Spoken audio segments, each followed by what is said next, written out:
Hey everyone, I'm back and I'm a mess and I know that, but I wanted to give you guys an update on why this wig video is incomplete. Hopefully the prep part gives you some sort of help with how to prep your hair under your wigs, but the actual application, I used the GhostBond with extra moisture control.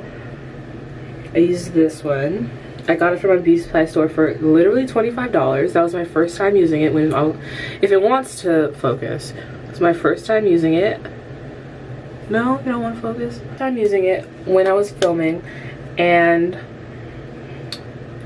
when I put that wig on, it felt fine, but I went to sleep and I woke up and I was having a lot of irritation. And I don't know if you can see it here, but I have, yeah, you can see it perfectly. I have bumps and discoloration going all down the side of my face. And I have some a little bit up here, and some right here. I caught it before it got too bad, but it's actually really bad on this side of my face. I got it from the GhostBond. I usually just use I usually do the same exact routine except using the GhostBond. I usually just use the gel and the spray.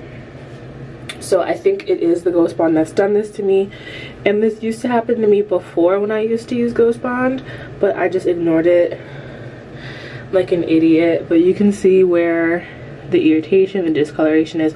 So hopefully the video was helpful for you for the prep part, but I would suggest, if you have sensitive skin like I do, don't use the GhostBond. Find a better alternative like that gel. I like using that gel when I know I'm gonna go home and take my wig off immediately, but I like to keep my wigs on for a longer period of time if I have the intention of growing my hair out, which is what this video was originally going to be, how I grow my hair out using wigs. But this did cause a reaction on me, and today I was going to film my chit chat and relax with me because I wanted to texlax my hair today, but I don't want to put anything on my head if I have this irritation and discoloration on my hairline. So that video is going to be postponed. Hopefully I can do that soon, but I just wanted to let you guys have a warning about using GhostBond if you have sensitive skin like I do.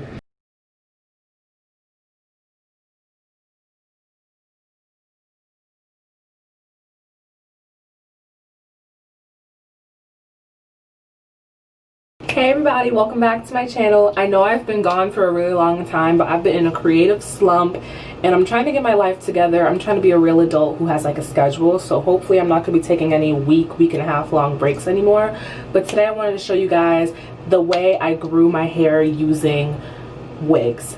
When I was a kid, I had a really hard time growing my hair. My hair is really soft and really fine, so it would always break off. My hair is also super duper dry. I'm a very dry person. I have dry skin, dry hair. So this was the best method for me for growing my hair. I actually shaved my head back in 2018, and if you go and look back at like my ponytail video that I posted, my ponytail video that I posted, you can see all the length. And when I get out of the shower, I'm going to show you guys how long my hair is since I fully shaved my hair in 2018. I think I shaved my head in spring of 2018 with a level 1, so it was really short. And when I get out of the shower, I'm going to show you guys what my hair looks like now. But first thing I'm going to do is I'm actually going to wash my hair with this clarifying shampoo. I've never used this clarifying shampoo before. It's by Aunt Jackie's. The Power Wash Intense Clarifying Shampoo. I wanted to try using a clarifying shampoo this time just because I want my hair to be super duper clean before I braid it up for however long I want to braid it up for. I notice when you do my hairstyles like my ponytails that I love so much, I'm touching my hair a lot. I'm not seeing as much growth because it's breaking so much from so much manipulation. Plus those ponytails are heavy and tight, so it is causing a lot of tension on my hair. So I've just got to the point where it's just like, all right, you know your hair was successful at growing really long when it was braided up. You should probably do that again, and I think that's what I'm gonna do. So first thing is I'm going to wash my hair with this Intense Moisture Clarifying Shampoo by Aunt Jackie's. Then I'll be right back to do my hair mask with you. So this is the hair mask that I made. It has a couple scoops of Aunt Jackie's In Control conditioner. I'm sorry, I'm super shaky. I don't have a stabilizer with me. I have a couple scoops of the Joico Moisture Therapy Treatment Balm in here, and a couple different oils. You can use whatever oil you like. I use olive oil and basil oil and castor oil. I'm going to put pictures of all of the things that I used in it on top. I usually add honey to this if I want to do it for a pre-poo, but I stupidly shampooed my hair before doing this, so I didn't add any honey to it. But if you want to do this before you shampoo your hair, I would suggest adding honey. Honey is a humectant, so it attracts moisture and it helps from loss of moisture. So if you want to do this as a pre-poo, this is what it looks like. You can add more oils if you want it to be thinner, but this is the consistency of it. Pretty thick, like a regular conditioner. And I'm just gonna apply it to my hair and I'll be right back. So my hair was starting to get a little dry, so I just sprayed it down with some water. It took me a while, and I went and go talk to my mom and everything, so I damped it down with just some regular water. And I'm just gonna apply. I want to say I have a method for applying this, but I really don't. I just kind of slap it all over my head, and I'm gonna let it sit. I want to say I'm gonna let it sit for 2 hours, but it kind of just depends. I have to clean my room and I want to make lunch and everything, so it just depends on when I'm done doing everything that I need to do. But I usually aim for in between 1 and 2 hours, and then we're gonna go rinse it out.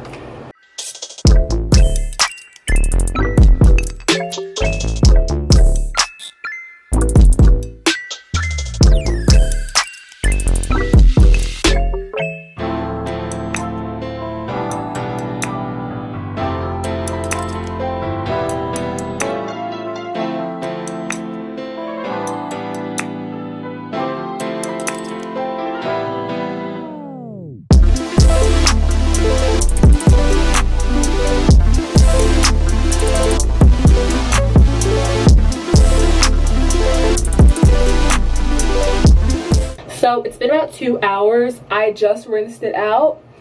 I'm going to throw some leave-in conditioner in it. I'm going to use Aunt Jackie's Quench, the intensive leave-in conditioner. I'm going to throw this in it. I'm going to let my hair dry about 80%, and then we're going to come back and blow dry it the rest of the way so that we can start braiding. So I definitely lost all the footage of me blow drying and braiding my hair, but I did 6 braids going back. And I'm taking that same oil that I put into my hair mask, and I'm just putting it in the parts of my braids just to keep my scalp all hydrated and oiled or whatever. And then I'm using the Shea Moisture 100% pure Jamaican black castor oil and putting that in my edges so that they are nice and lustrous and growing. Okay, so it's been a few days and I've been wearing this wig for, I want to say, at least 5 days. I wanted to film me initially putting on this wig when I had filmed the other footage, but I had a migraine so bad that I was just like, I really can't. And then I was just wearing this wig over time. But before I take my hoodie off, we need to establish that this is a place of respect. I look very crazy. We are lifting a lot and we respect each other here. I don't want to see any comments talking about, "Ooh girl, how you let your wig get like that?" Mind your business. Mind your business. Cool. So first things first, I am removing the old application of the wig with my same little bottle of alcohol that I have shown on my channel before. And I'm just like lightly pulling it up, not tugging too hard. And if I do come to a spot where I have to tug a little harder, like that corner over there, then I'll just spray some more alcohol, rub it over, and it should come off fairly easily. I was tugging a tad bit hard because I was impatient, but this really has nothing to do with the reason why I got the burns on the side of my head. That is on the complete opposite side. So I'm just taking that same alcohol and pulling off all that glue. And then I had a little bit of glue in my hairline, and this is where I started to notice the burns on the side of my face from the glue.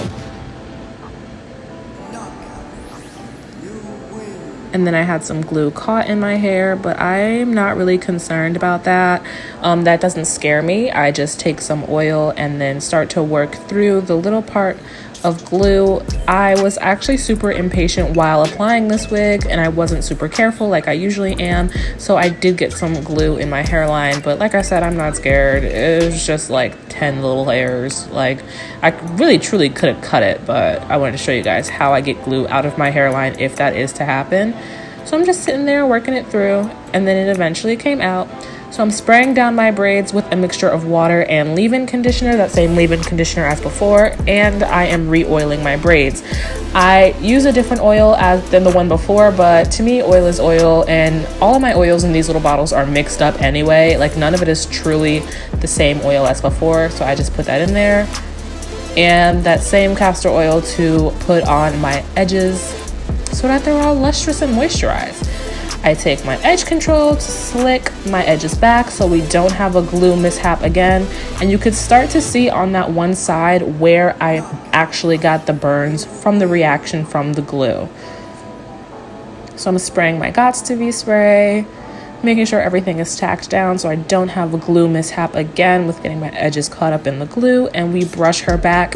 I've been doing this method for a really long time. I haven't seen anyone else do it. That is just an old knee sock, and I'm just using it to lay down my edges. 5 minutes later. So we take off the knee sock, and look at how slick we are, y'all. We throw on that old wig cap. I will reuse my wig caps until they have massive holes in them and they are unable to be used.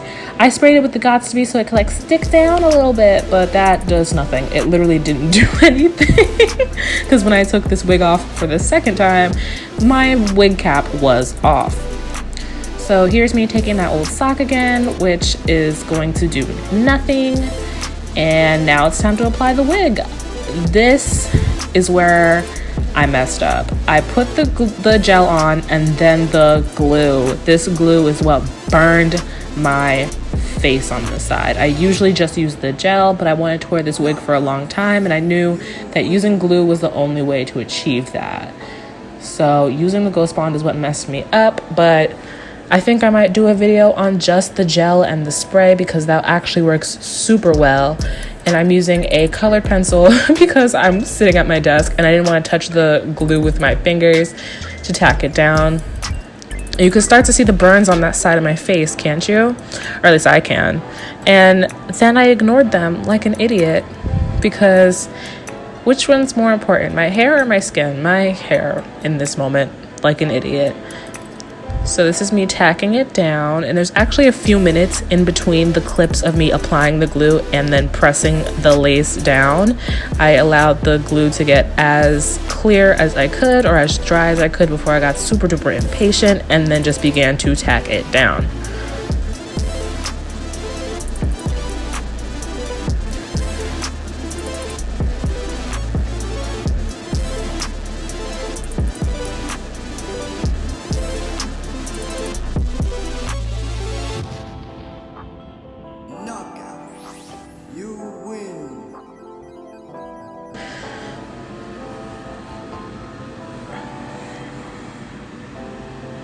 So there we go, same thing, tacking it down with that colored pencil.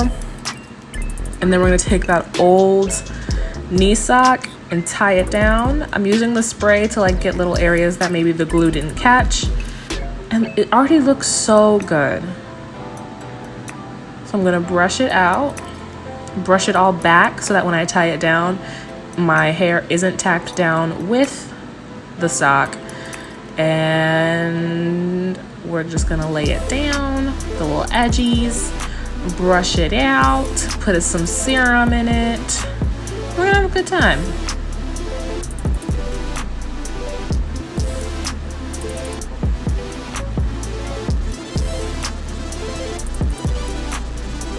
So I'm using the Garnier Fructis Sleek and Shine. I didn't read it. But I'm using that. I got this tip from Sophiology and her wigs always look bomb. So I went out and got some too. I'm focusing it on the edges. And then this is where we ran into some problems. I'm gonna put my bonnet on, and then I'll talk to you guys in a few minutes about how this burned my face. Days since I filmed the last clip, and my background is a mess, but I just wanted to hop on here real quick and say that you can't see it because I'm wearing, you can kind of see it through my makeup. I still have the burns and discoloration on the side of my face from that glue. It's been, I want to say, a full week since I took the wig off, and I still have burning and flaking and scabbing on the side of my face from the glue. It's not because of the way I took the wig off, because I take my wigs off the exact same way every single time. It's because of the glue. I never get this when I use any other type of glue, and it's been a full week since I took that wig off and I still have it. So I just want to give you guys a big warning. If you want to use GhostBond or what's the other one, or Bold Hold, just look up the ingredients, do a test on the back of your hand before you put it on your skin, because I still have, there's a mirror right here, I still have discoloration on the side of my face. Hey, so this is me in editing, and I guess I forgot to end the video, but since that last clip of me with my makeup on, I did that maybe 3 days ago. Today is Thursday the 5th. I shot that on Tuesday. I have no sense of what time is, but you can barely see it because I'm using my webcam, but still dark, still there. It feels scaly and flaky, it burns to touch. So I guess that's the end of this video. I don't know why I forgot to film the ending, but be warned, I guess, and I'm filming more tomorrow, so I guess that's it, but still got it, still burns. Thanks for watching, and I'll talk to you guys next time.